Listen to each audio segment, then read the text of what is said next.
Hey, hello! I'm back. Yeah, that annoying guy that did the review on Pokemon X. Chief Dancing Ostrich is my name. Yep.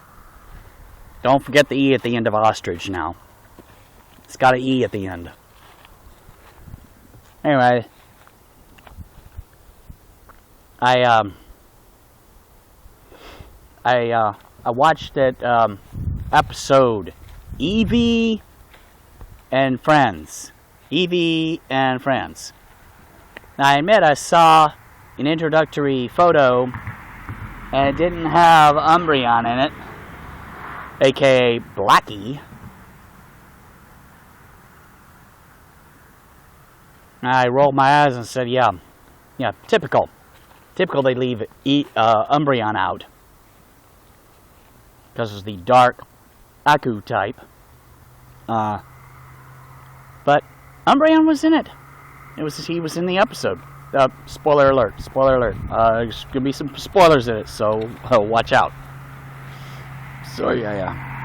I'm going to have to put that in the title, in the description, so people will know what to look out for. I was actually expecting it to be as disappointing as Pokemon X, and I gotta admit, I was pleasantly surprised in a grand way. This episode actually turned out to be far more epic and far more encouraging than Pokemon X turned out to be. If Eevee and Friends is any indication of what is to come with Pokemon, I have something of a renewed hope. However, there's consequences to Pokemon X. I've decided to give Digimon another chance. I'm currently watching episodes of... what's the name of that show? The Digimon Data Squad. Yeah. And I have to admit, I kind of like the direction that they have taken with that. It's different from Pokemon, yes. But, I don't think people should look at it as Pokemon versus Digimon. I think they should look at it as Pokemon and then Digimon, as two entirely separate series, and not as the two shows going against each other, because that is definitely the wrong way to look at it. They both were based in Japan, and I don't think either franchise had anything to do with the other. I think it's more or less, a different perspective on something that just happens to be, similar. Anyway, I liked the episode Eevee and Friends. I thought it was a great and awesome episode.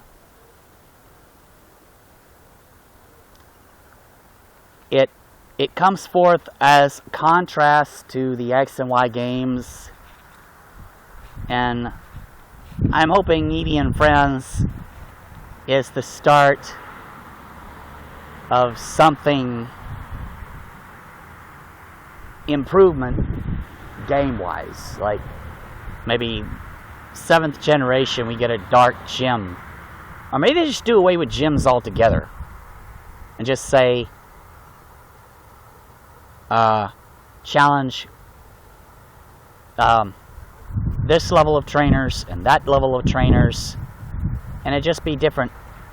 Or maybe the gyms would be more like focusing on attack, and another gym focusing on defense, and another gym focusing on special attack. Our gyms, focusing in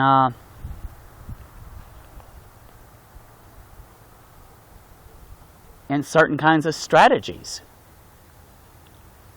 instead of type. specialties.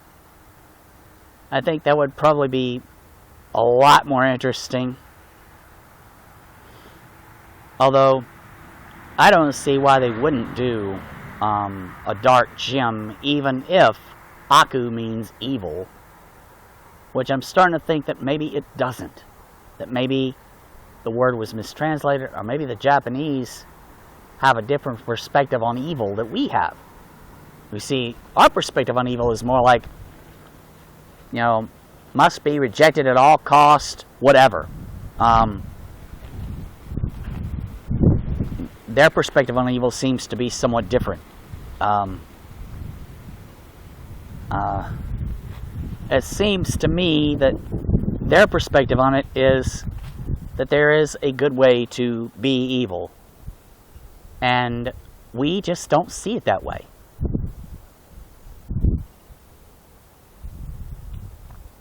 It seems obvious with the different ways that they look at things, the different ways that they, their different points of view.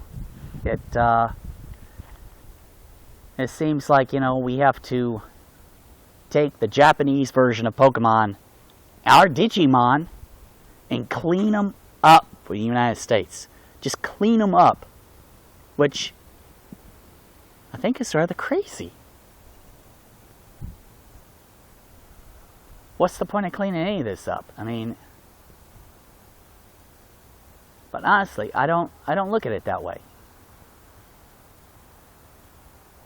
Also, it seems like the elite trainers in Pokemon aren't quite as bigoted as the gym leaders. Now, the thing about the gym leaders,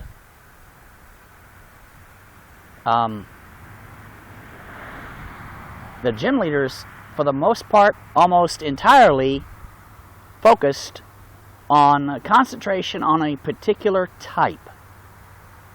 Fire, water, grass, and all this stuff.